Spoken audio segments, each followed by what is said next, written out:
Assalamualaikum warahmatullahi wabarakatuh. Selamat siang, Bu Sita Fatih Adna, selaku pengampu mata kuliah Statistika Deskriptif. Sebelumnya, kami dari kelompok 7 mengucapkan terima kasih kepada Bu Sita yang telah memberikan kesempatan kepada kelompok kami untuk mempresentasikan hasil diskusi kami terkait visualisasi program R dalam diagram batang beberapa variabel. Sebelumnya, izinkan saya untuk memperkenalkan anggota dari kelompok 7, yaitu yang pertama saya sendiri, Fitria Uswatun Hasanah, dengan NPM 2120306013. Kemudian Mbak Laras Mesya Puspitasari dengan NPM 2120306064. Kemudian ada Mas Idam Maswi Abdur Rohim dengan NPM 2140306103 dan Mbak Nabila Nasya Aulia dengan NPM 2140606104. Langsung saja dalam pembahasan ini, yang pertama akan disampaikan oleh Mbak Laras. Waktu dan layar saya persilakan. Baik, terima kasih Mbak Fitri atas waktunya. Yang pertama yaitu mengenai pengertian diagram. Seperti yang telah dijelaskan oleh kelompok sebelumnya, bahwa diagram adalah gambar sederhana yang menggunakan garis dan simbol untuk menggambarkan struktur dari objek tertentu. Nah, diagram itu sendiri memiliki istilah lain, yaitu representasi grafis pergerakan selama periode waktu tertentu. Diagram dapat membuat kita mudah dalam memahami tabel yang sulit dijelaskan. Namun, diagram itu sendiri juga memiliki kelemahan, yaitu tidak dapat memberikan gambaran yang lebih detail. Nah, untuk macam-macam diagram sendiri sebelumnya sudah dijelaskan oleh kelompok pertama, dan di kelompok kami ini akan membahas mengenai diagram batang.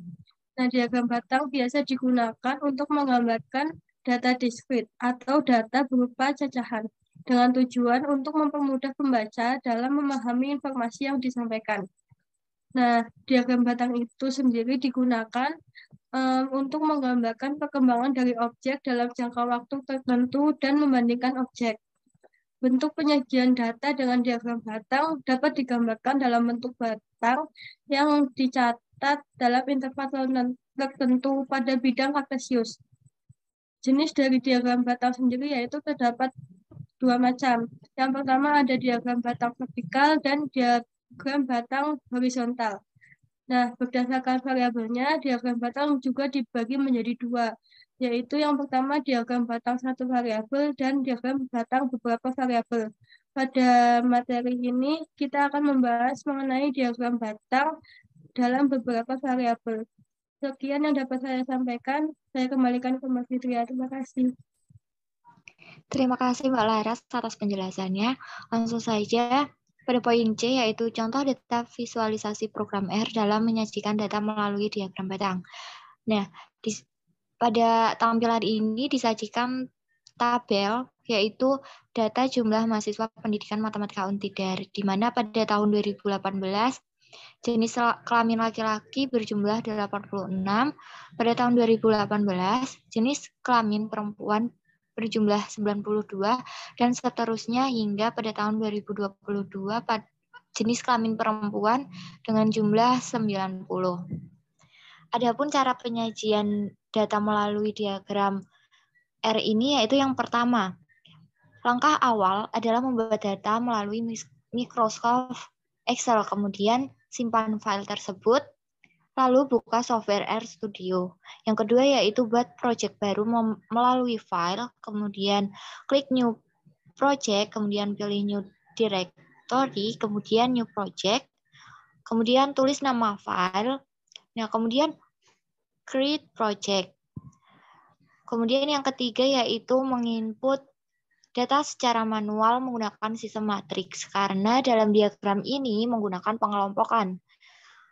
Kemudian langkah yang keempat yaitu menuliskan grouped karena terdiri dari beberapa variabel. Kemudian yang kelima yaitu diikuti dengan penulisan bar plot yang digunakan untuk pembuatan diagram. Langkah yang keenam yaitu penulisan names arch B digunakan untuk vektor nama yang muncul di bawah setiap bilah sesuai dengan data B.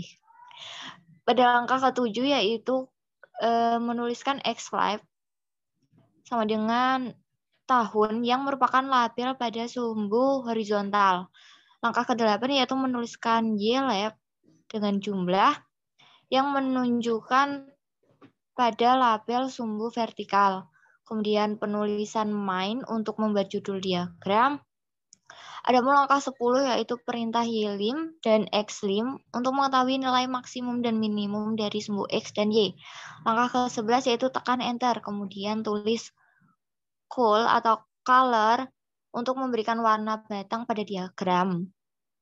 Langkah ke-12 yaitu menulis legend row names A untuk membedakan adanya subkelompok dan menentukan nama-nama baris dari data A. Langkah ke-13 yaitu menuliskan beside true untuk menyandingkan batang yang awalnya bertumpuk menjadi batang yang menyamping atau disandingkan. Kemudian langkah yang ke-14 yaitu untuk membuat keterangan dari warna batang diagram, maka kita menggunakan perintah legend right dan fill. Pada legend right menunjukkan posisi dari legend yang dibuat, sedangkan fill digunakan untuk memberikan warna pada kotakan yang kosong. Adapun langkah yang terakhir yaitu klik run pada semua baris, kemudian akan muncul diagram batang pada bagian plots.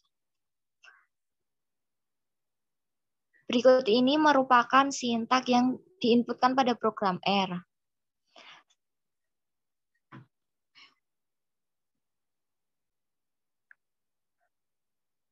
Nah, ini merupakan diagram batang yang dapat kami buat.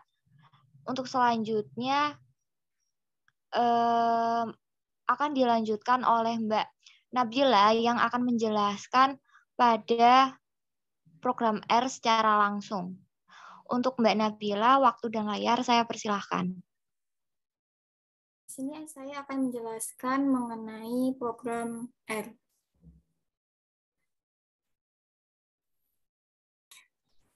Nah, untuk program kami, di sini kami menggunakan bentuk matriks yang merupakan untuk kelompok dari variabel 1 dan variabel 2. Nah, kemudian matriks A ini kita menginputkan jumlah dari mahasiswa Untidar yang terdiri dari 86, 92, 90, 110, 80, 98, 104, 120, 82, dan 90.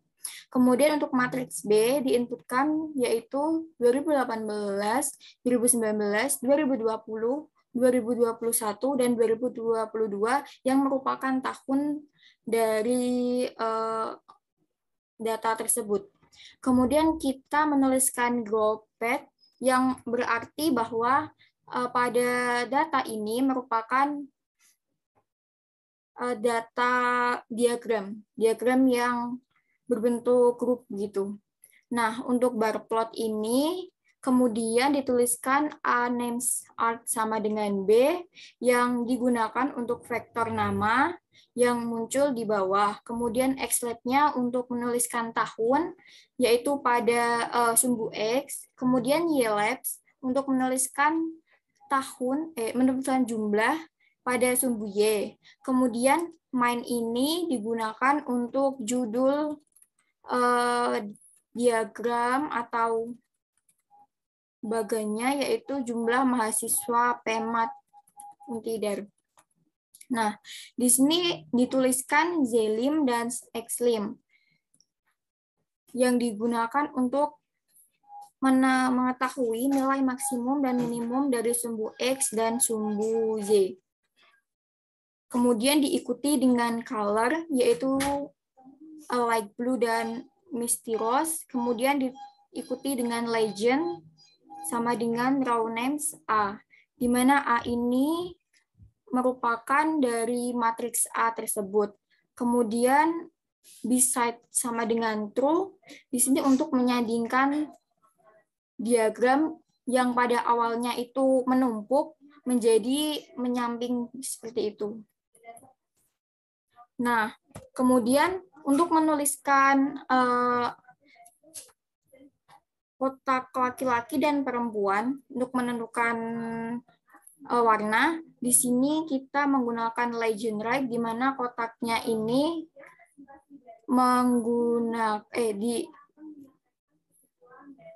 berarah di arah kanan, kemudian legend C-nya yaitu laki-laki dan perempuan, kemudian fill-nya untuk color-nya yaitu light blue dan misty rose.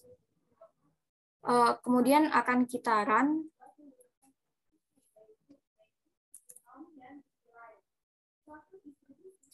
Nah,